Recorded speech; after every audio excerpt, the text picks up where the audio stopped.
From the center of the universe, Toronto, Ontario, Canada, this is the SDM Show with your host, Rob Cairns.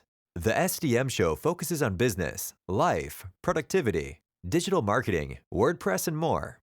Sit back, relax, grab your favorite drink, and enjoy the show. Here is Rob. Hey everybody, Rob Cairns here. I'm the founder, CEO, and Chief Digital Strategist at Stunning Digital Marketing. In today's show, Dr. Iyer joins me, and we're going to talk all about life-changing circumstances. Sit back, relax, enjoy the show. The SDM Show is brought to you by Stunning Digital Marketing, the digital marketing concierge that helps you put all your marketing pieces together. We are your marketing experts. We are also your WordPress security experts and know how to lock down a website and protect yourself from bad actors. So contact us at Stunning Digital Marketing today. Hey everybody, Rob Cairns here. And today I'm here with Dr. Iyer, and we are going to talk all about life-changing circumstances. How are you today? I'm good. How are you, Rob? I'm doing good. It's getting warm in Canada, so we are into a heat wave right as of this. It's actually warmer than some parts in the US. So, it's Yeah, it's just a good time of year, right? And you're in the yeah. It's been. south, if I re I'm in Vienna, Virginia, so not exactly south, just about 30 miles yeah, south of Washington, D.C., the yeah, place where most of the action is happening these days. yeah, of course. And What can I say? your best friends are all located there. Being Yeah, no, Canadian, they are oh, they're not. they love I you. have They love you so much. They want you all to themselves. Yeah, I actually have family in the States, in the Michigan area and in the Florida area. So yeah, I love it down there. So, um, did you get an interest in this field? And tell me a little bit about your background. I was born in India. I was born in an eastern part of India called Jamshedpur, a steel town very similar to Pittsburgh. Okay. Um, my father was he ended up being a division manager, but he started off as a metallurgist in a Tata engineering and locomotive company, uh, the major automotive company of India at that time. And so I grew up there. I went to the local, uh, mission school. It was being run by the Sisters of Mercy out of Philadelphia. Did my education there, uh, and then went on to medical school in Patna. Uh, you know, had a very checkered lifestyle growing up because I would get up in the morning, go swim in the Ganges River, and have Yeah. breakfast, and then go back to take my bicycle out, and then bicycle over to the hospital to do my classes, and so on and so forth. So it was pretty very times a combination of a Tom Sawyer kind of existence, but also with a lot of intellectual input. Yeah, and I think that's important, right? To have a balance in your life, to get some physical activity as well. It's funny, when we talked last week, you said, and I love the medical profession. I don't know if I told you, I spent 21 years of my career actually in healthcare in support services Oh, at oh, uh, at the award-winning Sunnybrook Hospital in Toronto. I was mm-hmm. there. It's probably they have either the biggest or the second biggest trauma center in Ontario, to give you an idea. Yeah, And I was in IT support services for many, many years. So yeah, understand I understand the health business more than some people think I do. So, yeah. it's an interesting thing. Now, what is your specialty in medicine? I'm an internist or general Yep. practice. I take care of everyone from the age 14 to 114. Yep. So yes, so pretty much run the gamut of health problems. Um, and I've been doing that now for 42 years. Wow. Uh, I got my original physician's license in 1983. So, You're uh, dating yourself. That's okay. yeah, yeah. Oh, you know what? It's funny. Doctors don't seem to retire always. Like we go through See, that. I've seen heads so of departments and they don't pack it in. So the reason for that is if your mind remains sharp, then you can Yes. pretty much function all the way into pretty old age. What really makes a doctor non-functional is they begin to forget or they are no longer able to get around. And Mhm. so it is usually problems of locomotion or Yeah. problems of cognition that prevent them from functioning. And if those two things are okay, then you can pretty much be productive and contribute to society very well into your 70s and 80s. Yeah. I Yeah. I'll be honest with you. I foresee myself practicing to maybe around 78. I'm 67 now. Okay. Um, Good for you. yeah. So, but then at some point I will I will hang up my guns, so to speak. But Yeah. I might still be engaged in education, in coaching and teaching, which I've already begun doing seriously. So I'm probably going to continue to remain engaged in the academic world of medicine, trying to teach and coach the next Yeah. generation. And what I'll tell you is I hear you on the as long as you don't lose the mobility. My family doctor, my family physician, who is new to me, who I absolutely adore, he's an ex cardiac surgeon and he developed a back problem. So instead of giving up medicine, you can't cardiac surgeries, as you know, are Yeah, 3 and 4 hour surgeries. yeah, So he said, I want to stay in medicine. I can't do cardiac surgery. I'll go into general family practice. And yeah. so, and the nice thing is, he has a viewpoint because of his expertise and his training that most family doctors don't have. No, So no. I'm And lucky. I'm really yeah, lucky. yeah, yeah. So most physicians, when they get into a senior part of their life, they will either switch to teaching, or Yep. they will scale back and g- use use forms of engagement that are less Mhm. physically taxing, but still intellectually stimulating. So Yeah. that's what they'll do. Yeah. I found when I still have a lot of good friends from my days in healthcare, and I found most doctors, surgeons are interesting. They surgery for them is like you and I going for a walk in the park, and I Yeah. have a good friend who's a medical sports doctor, and he's amazing. I mean, he looks after the Toronto Raptors. He's the chief of staff for the Toronto Raptors basketball club. And I can remember being in his operating room. I was in, believe it or not, fixing a computer with the patient on the table. Lucky me.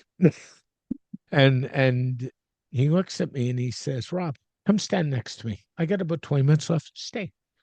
And the one thing you learn in healthcare, if a surgeon asks you to stay in your operating room, that's a privilege. And you don't Yes. turn that privilege down. It's a Yeah. big privilege. And he's walking me through the surgery like I'm sitting in Tim Hortons talking to him, having coffee after a hard day at work. It's like, Yeah. and Yeah. he said to me the next day, I was in his office dropping some off. He said, what did you think of that yesterday? And I said, you make it look easy. He said, truthfully, what I'm more interested in is my grant work and all of that stuff. Surgery for me is just, passe. Do you know what I mean? Like, Yeah. Yeah. Yeah. So people ask me, so my yeah, typical day starts at around 4:30 in the morning, wow, and yeah, every day I'm up at 4:30. I might doze a little bit for another 15-20 minutes, but I'm definitely out of bed by 5. And then between 5 and 7, that's my me time. I get ready. I listen to yep, my morning music while I'm getting ready.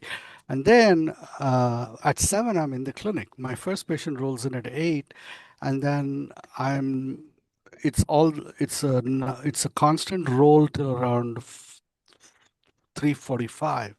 Then from Mhm. 4 to 5 p.m., I will go and do Zoom lectures like this that I'm doing with you or with somebody else. And then at 5, I'm home. Now, most people ask me, do you feel tired? No, it's like, I don't know, it's like an autopilot. I just move, and Yeah. I'm able to function and provide value at a fraction of the effort that a young doctor is able to do. So it's it's actually easy. Experience teaches you a lot how to navigate it. And all I can say is we're lucky to have people like you in the So profession what taking care of happens? people. What happens is when you, and this I've seen with all doctors with more than 30 years of experience. What happens is when these kind of physicians, when they walk into the room, disease shows its face to them. It's almost as if the patient tells you what the problem is. I really Yeah. hardly ever get to ponder long before I make a decision as to what I'm going to do.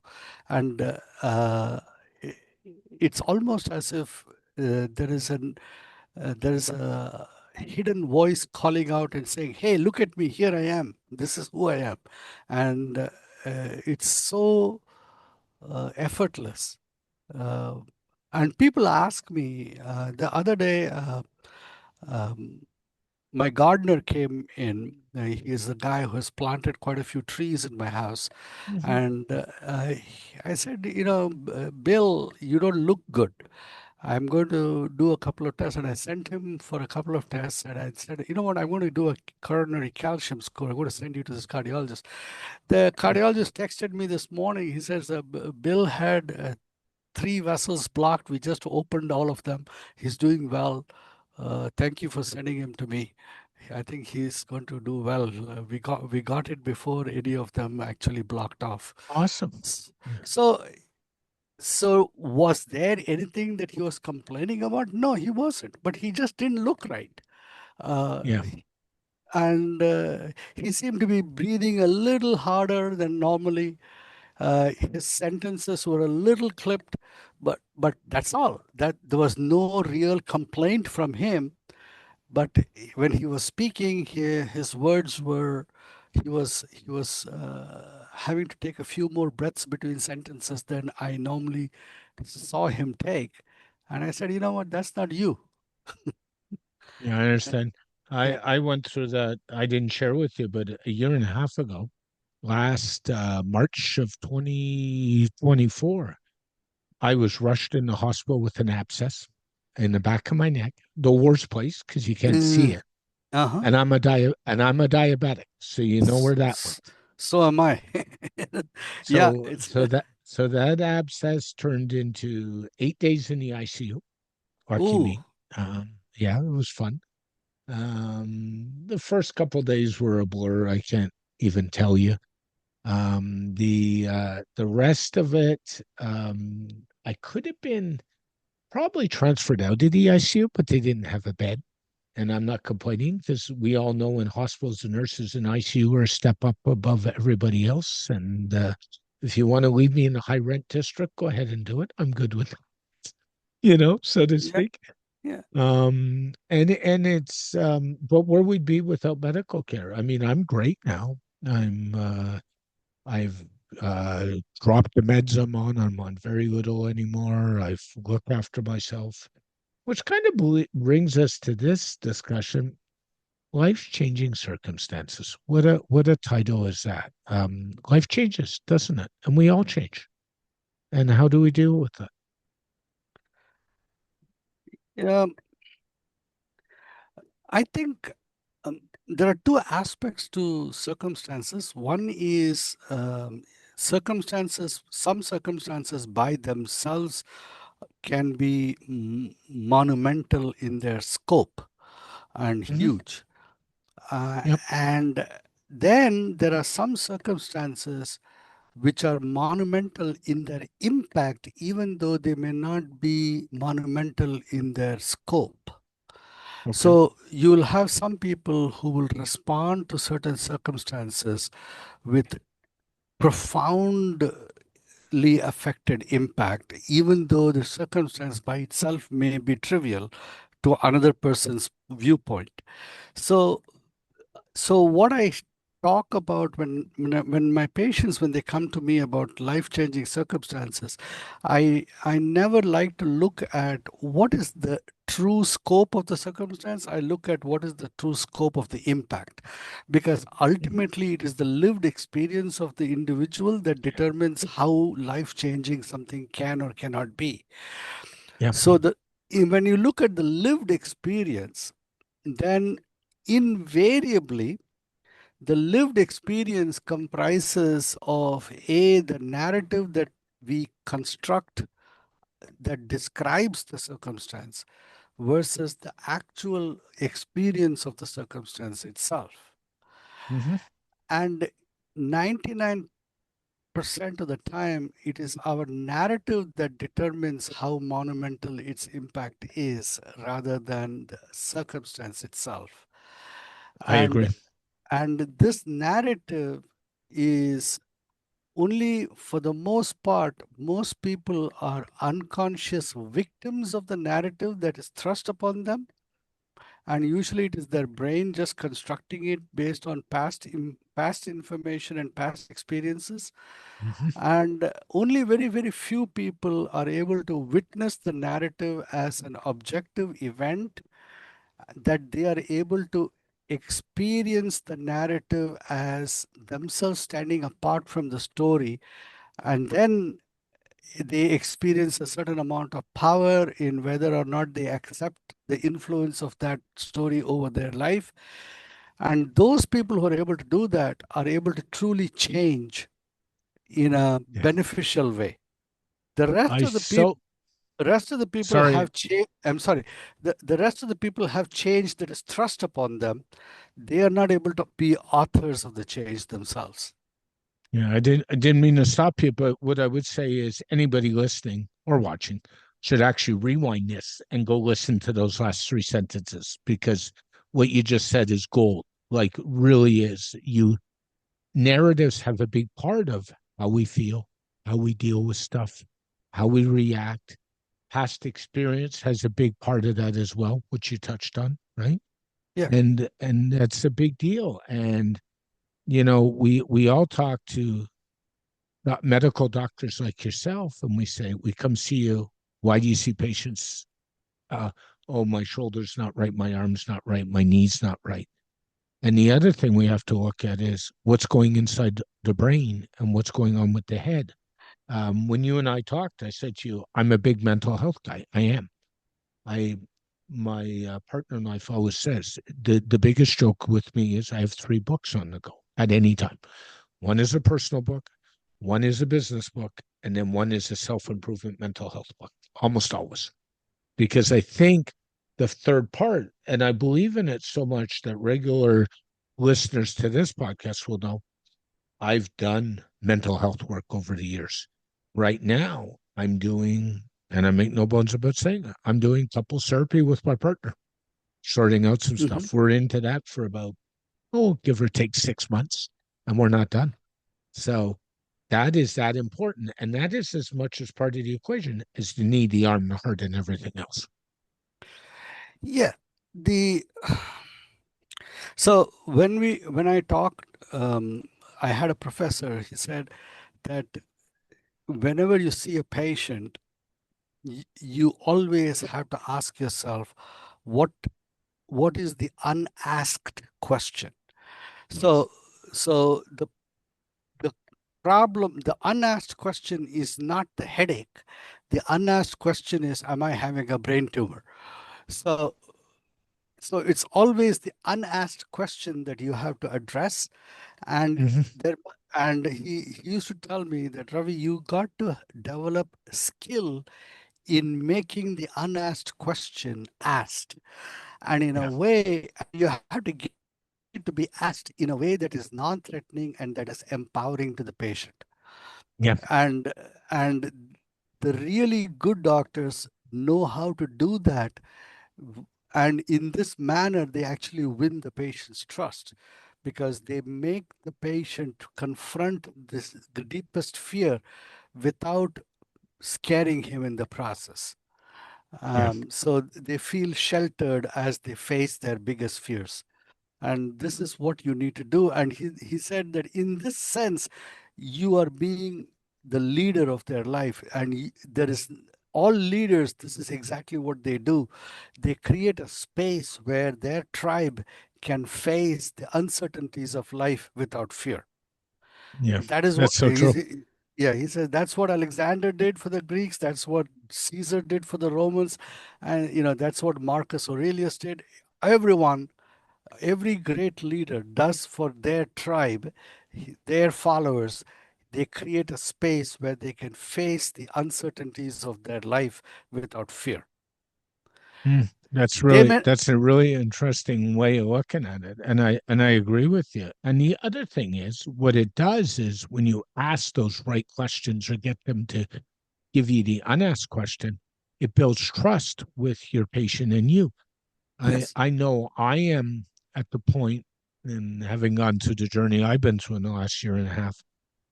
My endocrinologist says I'm unreal. I walk in and she gives me choices. And I'm like, Dr. Kogan, I don't want choices. You're the expert. I'm here asking for your help. So which way are we going? You just tell me. I am like the easiest patient that way on the face of the earth. And I literally lay it out and say, okay, if it doesn't work or there's a problem, I'll come back to it and tell you. But tell me which way you want to go, and we'll go that way. And every time she looks at me and says, I wish my other patients were like that. Like that. Yeah. Yeah. Because I'm an expert in what I do, but I'm certainly not an expert in medicine. And that's why I go to see a doctor, right? To get Yeah. help. Yeah. So, but what is the biggest challenge getting patients to change besides the unasked question these days? Like, what's the hardest thing in today's world? 99% of disease is self-created by the patient, by the Wow. choices they make and how they live their life. Only a small Okay. percentage of disease is actually inflicted upon human beings. Sure. And those are the diseases of infections usually, and Yeah. usually accidents, injuries of accidents. Mhm. Those are externally inflicted disease. You Yeah. get sick, you get a pneumonia, you get an infection, you get a virus. Those are those are not caused by you, by your actions. They are caused. You go running, you trip and you fall. Yes, to some extent your action did it, but still it's an accident. It is not. It is thrust externally upon you. That injury was Hmm. thrust upon you. But 99% of our diseases, our injuries, are caused by the choices we make in how we live our life. So, the biggest struggle for every physician is to enable the patient to make different choices. Now, when you start facing that, you have to come to grips with the fact that with the reason a person makes the choices they make, it is because they have set their reward structures and defined it with those Yeah. choices. So some people have defined having um, uh, 2 glasses of wine every day as a definition of their good life. Having 4 steaks a week is a definition of their good life. So they define their happiness through these choices. So when Hmm. you're trying to get them to change those choices, you essentially are trying to change their reward structure, their reward Yeah. mechanism. And Yeah. the the reward structures. So when you try to do that, you have to give them, enable them to learn to find happiness elsewhere. Yeah. One of the reasons why the Ozempic and Mounjaro, the semaglutide and the GLP-1 drugs are I knew you were going so, to go there. Yeah. yeah, no, the reason why they are so such blockbusters is because they work on the satiation. They make people satisfied. Yeah. So they satisfy their reward mechanism without them having to seek the oral gratification of whatever food they were eating. Yep. Yep. And as a result, it changes all forms of gratificatory behavior. There is now hard data that people who take semaglutide are able to get over tobacco use, they are able to get over alcohol use, recreational drug use, addictive behaviors, compulsive behaviors of all kinds are removed. So, uh, so honestly, when you have a Western capitalist system that is driven around the pursuit of happiness, not necessarily the acquisition of happiness. If you, you have, it's so ironic. People don't realize how ironic the statement is. Life, liberty, and the pursuit of happiness being the It motto is. of the American ethos. But people don't realize, what do you mean by pursuit of happiness? That is like Yeah. condemning people to be on the perpetual treadmill, on the hamster wheel of seek, seek, Yeah. seek, seek, but never reach. uh, but that is the Western ethos, the pursuit of happiness, not the So true. acquisition of the same. Now, so now comes a pharmaceutical medication that completely negates the pursuit of happiness. And Hmm. all of a sudden, people are complaining the grocery stores are having less number of sales, you know, a whole bunch of food gratification industries are reeling. Yep. Uh, people are saying, hey, nobody is buying our goods anymore. Yeah. And all I think because, I think where we get caught with all that is there's a couple things. I think people assume if you're thin, you're in good health. And we know that's not necessarily the no, true, right? no, We no. agree that. And we assume that if somebody's big boned, my partner is, she can't go to the gym. Guess what? My partner's in the gym 3 days a week. So that dispels that. And I'll also tell you, I'm one of those people that Ozempic didn't work really well on. I was on it for a month. My doctor said to me, "Would you try it?" And I Mhm. said, "Is that a request? Or are you asking me to try it?" And she said, "I'm asking you to try it for a month." It took me 3.5 weeks, and I was sicker than a dog for a month. Mhm. And I called her office and said, "I tried it, and I am done." And the big reason is the food, but also to get people to lose weight. We know that's a side effect of Ozempic. Yeah. Well, I've been off Ozempic for 4 months, and in the last 2 months, I lost 12 pounds, and I'm not even on it. So Yeah. the point is, most people aren't that motivated. Some No. people are. Yeah. The But what I was actually referring to in the Ozempic Yeah. thing is that Ozempic unveils something about human gratification that Oh, is it so does. No fundamental, question. Yeah. and it reveals the role of lack of gratification as Yep. a driver of toxic behaviors. Yeah. I agree. So that brings me to the next question, that if we are able to make a serious dent in lack of gratification, automatically Yep. you will find a lot of disease causing behavior diminishing. And you know Yep. what is the one big thing that causes that causes uh, a satisfaction? Human connection causes satisfaction.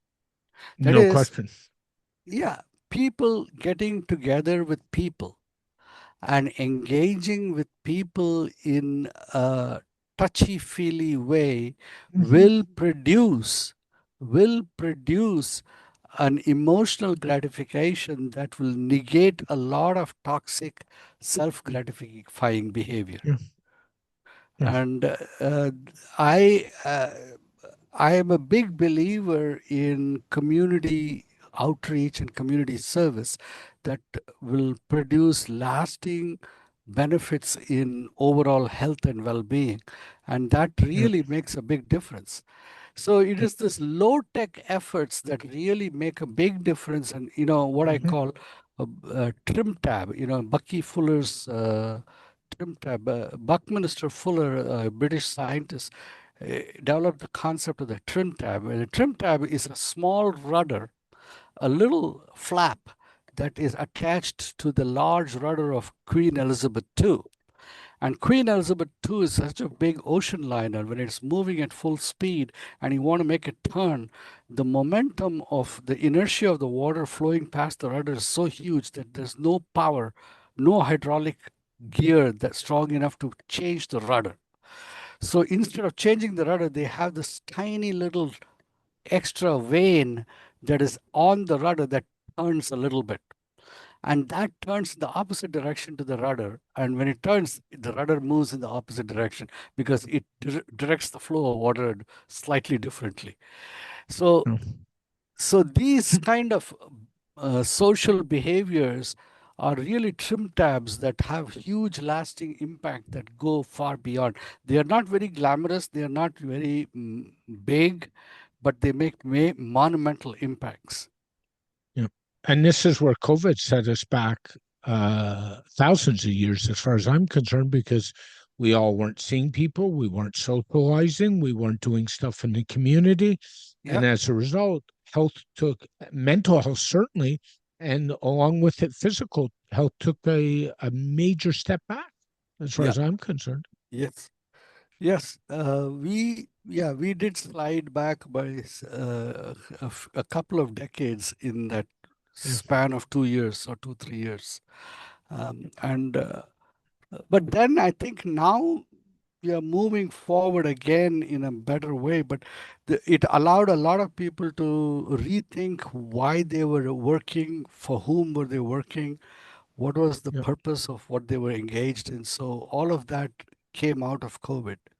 COVID was Mhm. a global experiment in Yeah. what I call putting the entire population of the world into an isolation tank, Hmm. and it made a major impact in getting the whole world to rethink its priorities. It did. No question. And if you recall, I was in healthcare at the time of SARS, when SARS hit, and Toronto was kind of like the North American epicenter for SARS. And COVID made SARS look like a baby disease, honestly. I hate to use that analogy, but when you look at what happened, that's really what came out of it, right? Yes, yes, Yeah. So what the other thing I find, and this is just me, I'm a big But I'm a big mindset guy. I'm a big exercise guy. So one of the things I do every day, unless the weather outside is terrible, is I go for a walk every night for an hour to an hour and 15 minutes. And people always say, I don't have time to exercise. And what I hear, I interpret, and I could be wrong, is exercising is not a priority in my daily lifestyle. That's what I hear. They can say I don't have time. I don't believe that. People make time for things they want to do. So they're yes. saying it's not important. Don't they understand the benefit of going for a simple 30-minute walk every day and where that would benefit their health cycle? I don't. All right, but I'm a big believer in walking because I'll tell you there are only three activities that a 90-year-old man can do. A Okay. 90-year-old man can either, so exercise for me is not an activity, it is a habit, and it needs to Yes, be me too. it needs to be a sustainable habit. So Yeah. so it's not something that you do when you're 20 and 30 and 40 and then stop when you're 50, 60, 70. Hmm. It's something, Agreed. so if you ask yourself what kind of activity can be sustained until you're 90 years old, you can either bike, you can swim, or you can walk. And out Yep. of these three activities, only walking requires no special equipment. That's true. Uh, you just need ground. You don't even need paved ground. You just need ground. And you need legs and the ability to walk. Swimming, you need a clean body of water. Bicycling, you need roads and you need a bicycle. So if you think about that, what can a 90-year-old man do? That is just walk. And so having cleared that, the next thing I tell people is don't walk for a benefit, walk for the experience. When you're Yes. walking, see, if people start walking Yeah. while paying attention to the things they see, smell, and feel while they walk, they will begin to enjoy it. And then out of that enjoyment, they will experience the benefit. You don't Yes. have to explain the benefit to them intellectually, experientially, they will get it. So when they get it experientially, that will drive behavior to get more of it all the time. So the only thing I tell people is when you walk, walk with attention to what you are hearing, seeing, and feeling, and you will start realizing its value. Don't worry about the value, just worry about paying attention to what you are hearing, seeing, and feeling. Yeah. I started really heavy walking probably about 10 years ago. And I'm 57, so I'm a little younger than you, about 10 years, but that's okay. I've got a knee issue, We can trade. sports injury. Yeah, I'm sure we can. Sports injuries are, in a guy or in a male are a problem. Yeah. Um, and I started walking originally, uh, not even to lose weight. I started just to feel. And I started doing that. And I had a client that was halfway downtown, and at the time I lived an hour commute, and I started by walking half of that, and then I ended up walking almost 50% of it by the time I left them on the way home. I'd walk it every day on the way home, and all uphill too. And it was funny because I just started walking just to feel it. Well, my head got better because I had time to think. My weight got better because I was doing exercise. And these were all derivatives of it, but none of them was the reason I even started. Okay. Yes. Yes. Absolutely. And I went nowhere to lie. I was up at 299 pounds at one time. And Wow. today, as of my weigh in at the doctor's last week, I'm at 184. Yeah, I can see that. Yeah. Yeah. But that's because I go and I still walk and aid to people watch to do whatever. But I don't even walk to think about losing weight. I walk more for my head than anything else, to be honest with you. Yep. So, um, swimming's a good one though, because swimming is good for low impact. The water takes the stress off the joints, right? So That's that right. that can That's be, right. That's right. yeah. Yeah. And you're right, it's a habit. So my partner's father is 86 years old, and he goes to the gym 4 mornings a week. Some high or you know what, he's there, and for him, it's a habit. And at his age, to be going to the gym 4 days a week is pretty incredible. And he's kept himself young by doing that. He's active, Wonderful. Yeah. and he's kept his brain active, and that's the key. More than the body, I think, is when as you get older, if the brain starts to go, then you have a bit of an issue, right? That's So right. That's right. I see quite a bit out here in my development. You'll see 40, 50-year-olds going for a brisk walk every morning, and it's always definitely an enjoyable experience. yeah. I have to ask, we're talking about the brain and dementia, Alzheimer's seems to be more of an issue today than ever before. Is it just that we're detecting and then labeling it, or is circumstances changed? To some extent, there is greater, along with the more Western nuclear family, there is greater isolation, and that Mm-hmm. accelerates cognitive decline. Cognitive decline becomes blunted when people live in congregational groups. There is Yep. something to do about social interactions between people that compensates for cognitive decline by, I think there is some amount of mental faculty sharing when multiple people are communally living, and that so the minds of the older people benefit from the sharper minds around them, and that Mhm. seems to help. When adults live alone for longer periods into their adulthood, cognitive decline becomes enhanced. Yeah. Then there is also the role of inflammatory products in our diet. uh, with mass agricultural methods and the use of both chemical insecticides to preserve food, and as well as artificial methods of preventing spoilage. The food is more contaminated with organics compounds than they used to be. And as a result, there is greater toxicity going into our bodies, and that causes premature damage and decline. Then the third thing is the increasing level of environmental pollution and toxicity due to microplastics and other things Mhm. getting into our systems, all of that. Interesting. So generally, there is a higher toxic burden that the body is having to deal with from multiple levels that results in an accelerated decline of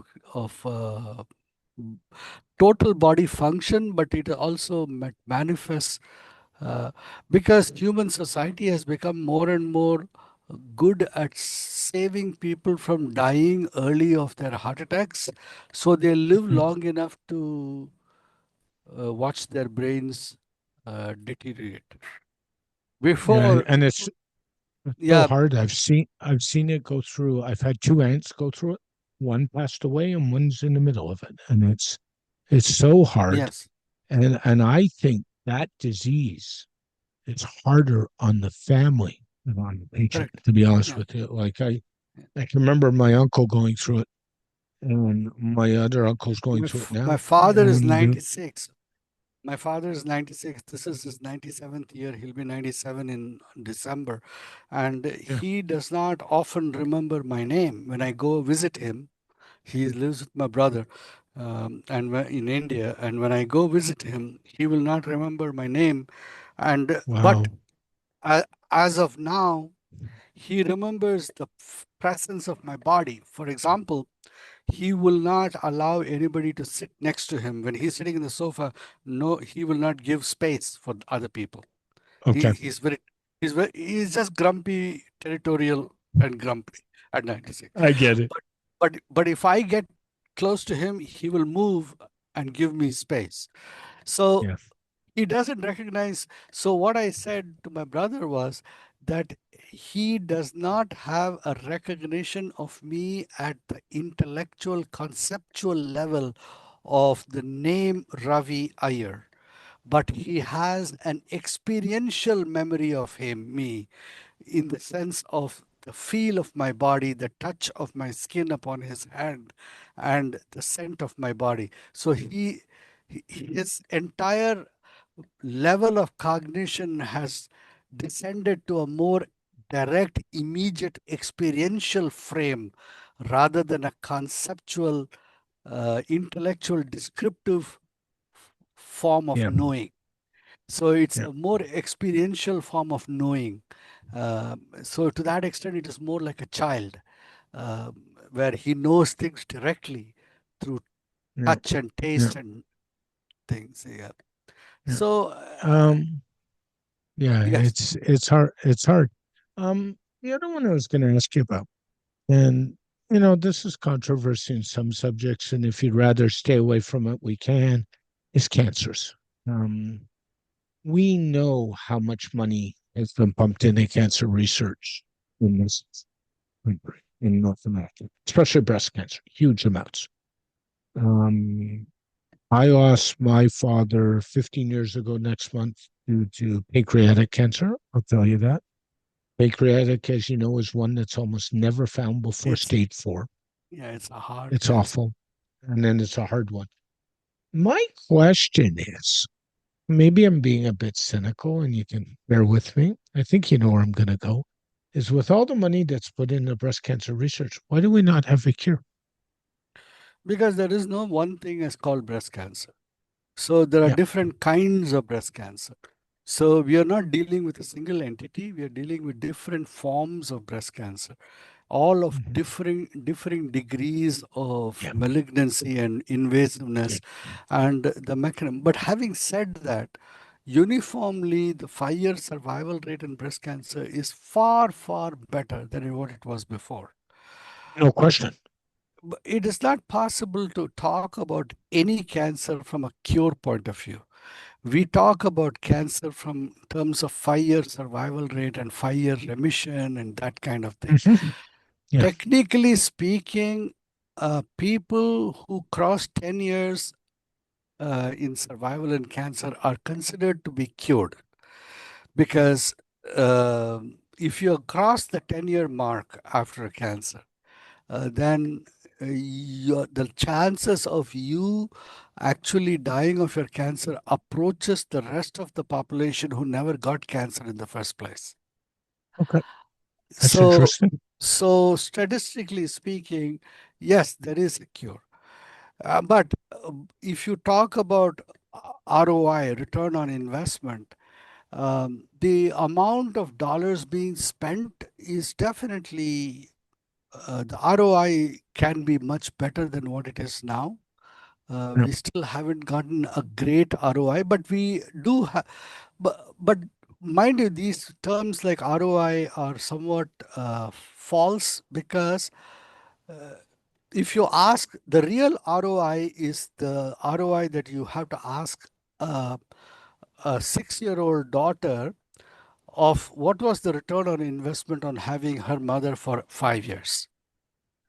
What was the return on investment for an 8-year-old son to have his mom be available to him for 5 more years? And I would say that the ROI for that is infinite. So I think it's all a matter of perspective. From the perspective Mhm. of the family member who gets to experience their loved one's presence in their life, the ROI is incalculable.